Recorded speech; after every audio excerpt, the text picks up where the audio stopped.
Assalamualaikum, selamat sejahtera kepada semua pelajar. Pada hari ini saya harap semua pelajar berada dalam keadaan yang sihat. Okey, baik. Hari ini kita akan teruskan dengan pelajaran pendidikan jasmani dan juga pendidikan kesihatan pada unit yang kedua yang berkaitan dengan pemakanan. Okey, baik.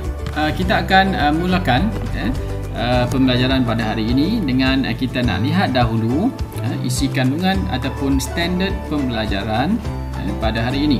Yang pertama, kita akan memerihal tentang keperluan harian kalori seharian mengikut kepada kumpulan umur, jantina dan juga aktiviti fizikal dan fisiologi. Okay, itu yang pertama.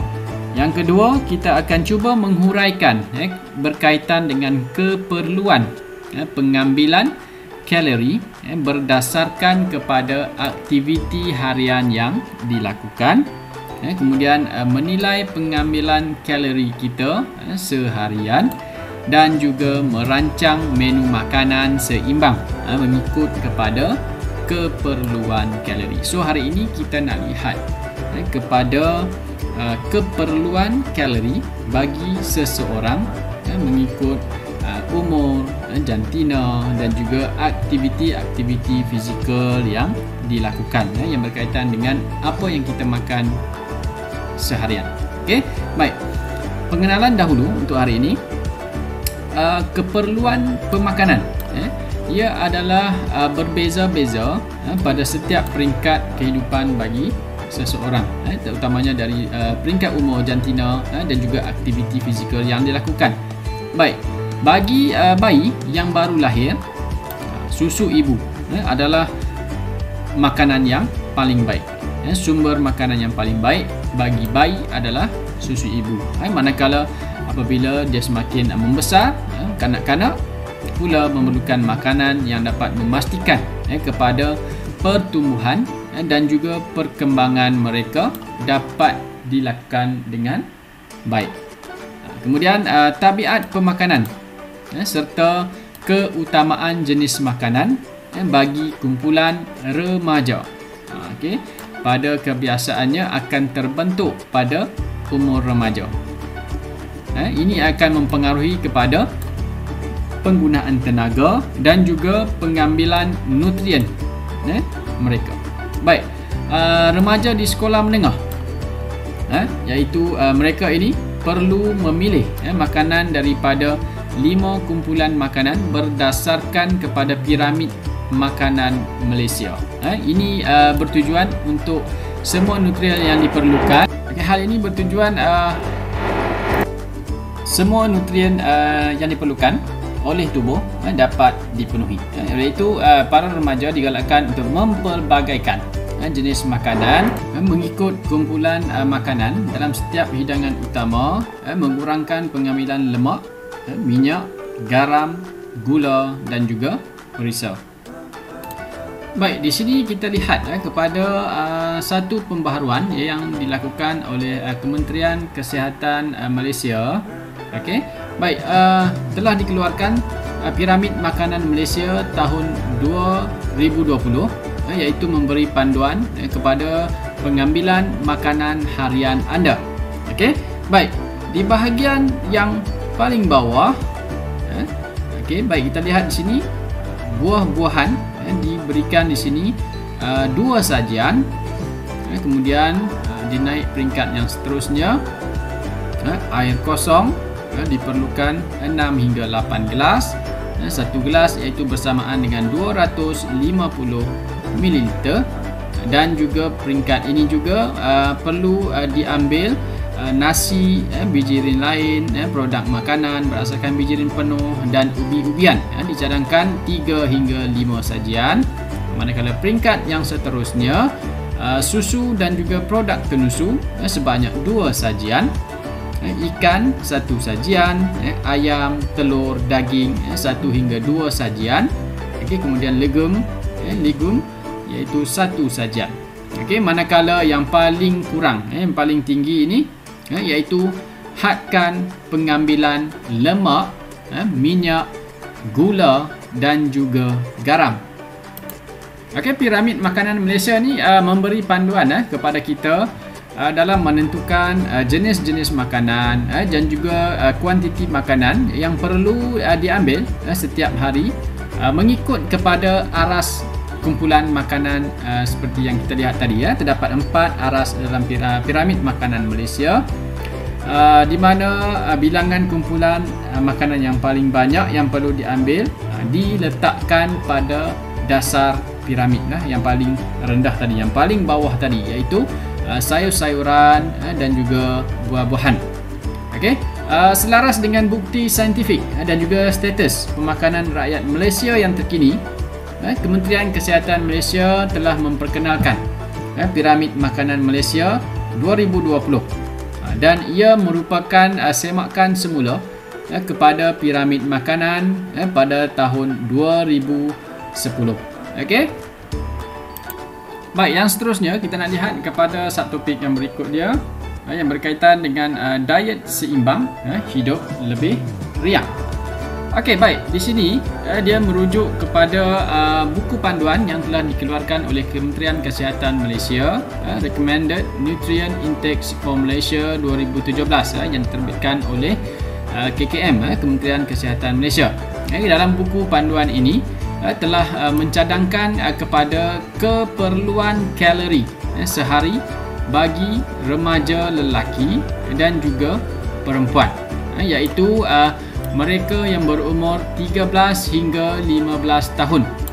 Okey, pada umur peringkat ini keperluan kalori ialah sebanyak 1930 hingga 2760 kalori dan 1580 kalori hingga 2260 kalori. Okey, seperti yang ditunjukkan dalam rajah yang ada di bawah ini. Okey, baik, keperluan kalori ini juga dia bergantung kepada aktiviti harian yang dilakukan, aktif, kurang aktif dan juga sederhana aktif. Okey, baik, dalam jadual ini kita dapat lihat bagi jantinanya lelaki dahulu, kita lihat pada umur 13 hingga 15 tahun. Bagi remaja lelaki yang kurang aktif, apabila dia kurang aktif, maksudnya di sini keperluan kalorinya juga agak rendah lah, perlu rendah kerana kehidupan seharian aktiviti-aktivitinya kurang aktif. So dia memerlukan hanya 1930 kalori sahaja. Jika amalan kehidupan bagi remaja tersebut sederhana aktif, dia memerlukan sedikit lebih kalori, sebanyak 2210 kalori. Manakala bagi pelajar ataupun remaja lelaki yang aktif, dia memerlukan lebih banyak kalori, iaitu sebanyak 2480 kalori. Dan sangat aktif pula, dia memerlukan pertambahan kalori sebanyak 2760. Manakala bagi perempuan, bagi pelajar remaja perempuan yang kurang aktif, kalori yang diperlukan sebanyak 1580, sederhana aktif 1810, bagi pelajar remaja yang aktif 2040 dan sangat aktif 2260 kalori. Okey, ini yang diberikan oleh Kementerian Kesihatan Malaysia melalui buku panduan Recommended Nutrient Intakes for Malaysia. Okey, apa yang dikatakan ataupun maksud kepada kalori? Okey, baik. Kalori ini adalah satu unit tenaga ataupun satu unit ukuran untuk tubuh badan. Okey, untuk memudahkan kita faham, setiap makanan yang kita makan yang masuk ke dalam badan kita, ia merupakan ataupun dipanggil sebagai bentuk kalori. Kalori pula akan digunakan oleh tubuh badan dan ditukar menjadi tenaga. Okey, Itu maksud kepada kalori.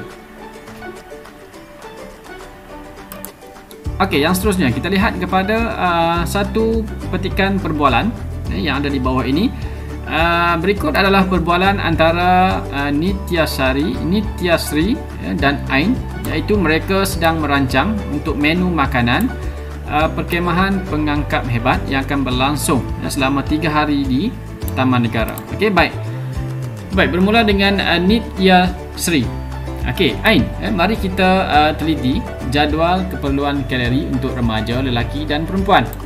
Okey, kemudian Ain berkata satu cadangan yang baik supaya menu makanan yang kita rancangkan bersesuaian dengan aktiviti dan keperluan kalori setiap rakan kita. Kemudian menurut jadual tersebut, jumlah kalori yang diperlukan oleh remaja iaitu bergantung kepada beberapa faktor, termasuklah umur, jantina, fisiologi dan tahap aktiviti fizikal mereka. Seperti yang kita lihat tadi, kurang aktif, sederhana aktif, aktif dan sangat aktif. Kemudian Ain kata apa? Selain itu, adakah remaja yang ingin mengekal atau menambah berat badannya juga perlu menentukan berapa kalori yang diambil? Kemudian yang menjawab, ya, anggaran jumlah kalori yang diperlukan untuk mengekalkan imbangan kalori juga perlulah mengikut umur, jantina dan 4 tahap aktiviti fizikal mereka. Baik, mari kita tuliskan aktiviti fizikal yang akan dilakukan mengikut tahap dan kumpulan remaja supaya mudah bagi kita merancang menu makanan yang memberi jumlah kalori yang bersesuaian. Baik, kita jadikan jadual ini sebagai panduan utama. Melalui perbualan ini kita dapat lihat mereka sedang merancang untuk menu makanan yang bersesuaian dengan aktiviti yang akan dilakukan selama 3 hari di Taman Negara. Ini adalah satu amalan yang baik. Kita nak tahu juga apakah kesan-kesan jika pengambilan kalori itu diambil secara berlebihan. Baik, jika pengambilan kalori yang lebih daripada keperluan, ia boleh menyebabkan kepada masalah berlebihan berat badan ataupun obesiti, kegemukan. Berlebihan berat badan dan obesiti ini yang akan meningkatkan kepada risiko penyakit-penyakit yang tidak berjangkit seperti kencing manis, darah tinggi, ada juga yang boleh dikaitkan dengan kanser dan juga penyakit jantung. Manakala ada juga kes-kes kesan yang dapat kita lihat kepada kekurangan pula pengambilan kalori. Apa yang akan berlaku? Semestinya yang pertama, kurang berat badan dan berat badan seseorang itu akan menyusut. Kemudian memberi kesan juga kepada nutrien, kekurangan nutrien-nutrien tertentu yang diperlukan oleh tubuh badan. Bagi kanak-kanak pula, dia akan menjadi masalah bantut. Dia mengganggu kepada tumbesaran. Jika pengambilan kalori yang kurang ini berlaku dalam tempoh masa yang agak lama, dia juga akan boleh menyebabkan kepada masalah malnutrisi. Apa itu malnutrisi? Iaitu masalah kekurangan zat makanan yang lebih serius. Oleh itu kita perlu tahu tentang keperluan kalori bagi setiap orang. Diri kita sendiri, kita perlu tahu berapa kalori yang diperlukan. Bagaimana nak tentukan? Cuba kita lihat kepada diri kita, amalan gaya hidup kita bagaimana, umur, jantina dan tahap aktiviti fizikal kita, iaitu manusia memerlukan tenaga. Kita semua memerlukan tenaga untuk meneruskan kehidupan seharian. bernafas, bergerak, bekerja, okey, membaca dan sebagainya. Okey, oleh itu tenaga ini diperolehi daripada makanan yang diambil oleh seseorang. Jumlah tenaga yang diperlukan oleh seseorang bergantung pada sejauh mana dia aktif dalam aktiviti fizikal, keadaan fisiologi jantina dan juga tempoh aktiviti, tempoh tugas yang dilaksanakan. Okey, yang seterusnya kita nak lihat bagaimana untuk merancang menu makanan yang seimbang. Okey. Baik, menu makanan ia adalah satu susunan makanan yang diambil oleh seseorang individu setiap hari. Dan menu tersebut haruslah terdiri daripada pelbagai jenis makanan dalam jumlah dan juga nisbah yang sesuai supaya tubuh badan kita ni dapat nutrien yang lengkap. Oleh itu, ini adalah penting bagi kita untuk memelihara dan juga memperbaiki sel-sel dalam tubuh badan kita serta dapat mengalami proses kehidupan yang merangkumi kepada pertumbuhan dan juga perkembangan diri bagi seseorang individu. Okey, baik. Bagi untuk merancang menu makanan seimbang, seseorang individu itu boleh merujuk kepada piramid makanan Malaysia seperti yang saya tunjukkan tadi, yang telah dikeluarkan dengan versi yang terkini oleh Kementerian Kesihatan Malaysia, dan ia dijadikan sebagai satu panduan asas untuk kita merancang menu makanan yang seimbang. Okey, menu makanan yang seimbang yang dirancang perlulah merangkumi 4 aras makanan tadi yang kita lihat tadi. Okey. Okey, kita lihat kembali kepada piramid makanan Malaysia 2020. Okey, kumpulan makanan yang pertama di bawah sekali, kumpulan makanan sayur-sayuran dan buah-buahan diletakkan pada dasar piramid berbanding piramid makanan Malaysia 2010 yang meletakkan makanan sumber karbohidrat iaitu nasi, mi, roti, bijirin, produk bijirin dan ubi-ubian.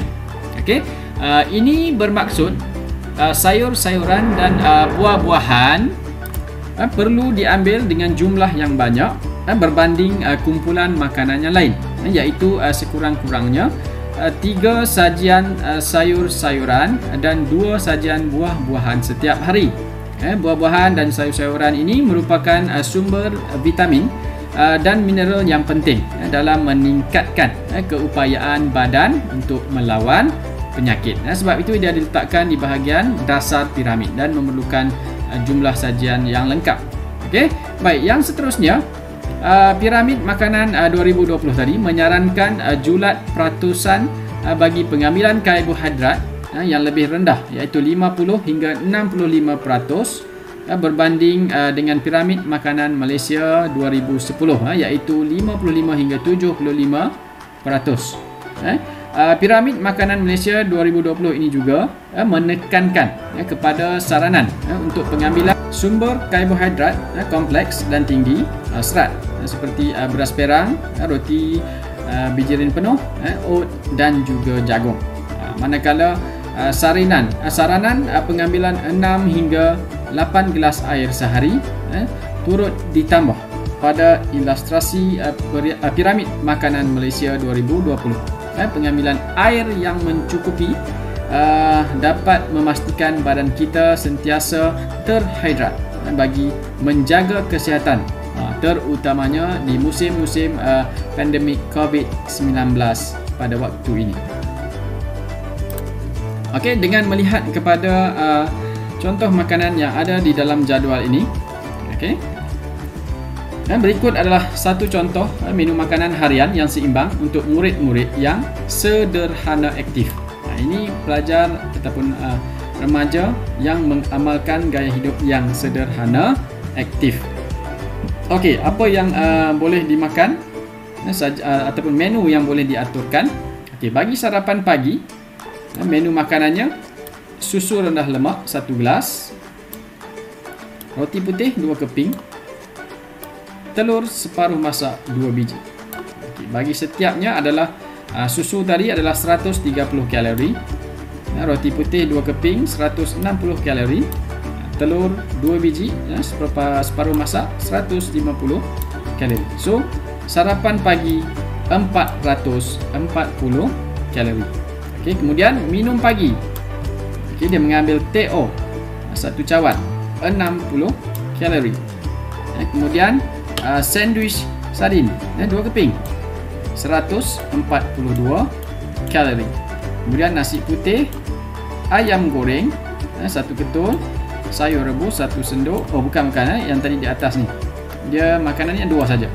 TO 1 cawan, sandwich sardin 2 keping. So 60 dan 142 kalori. Dia akan jadi 202 kalori. Kemudian makanan bagi tengah hari. Okey, tadi minum pagi Kemudian makan tengah hari, nasi putih 1 pinggan, ayam goreng 1 ketul, sayur rebus 1 sendok, air kosong 1 gelas dan buah-buahan 2 potong. Okey, baik. Kalau kamu dapat lihat di sini, air kosong 0 kalori. So lebih baik kita memilih air kosong daripada air yang bergula. Baik, jumlah bagi setiap makanan dalam makanan tengah hari ini adalah 559 kalori. Manakala minum petang, jus buahan segar 1 gelas dan kari pap 2 biji.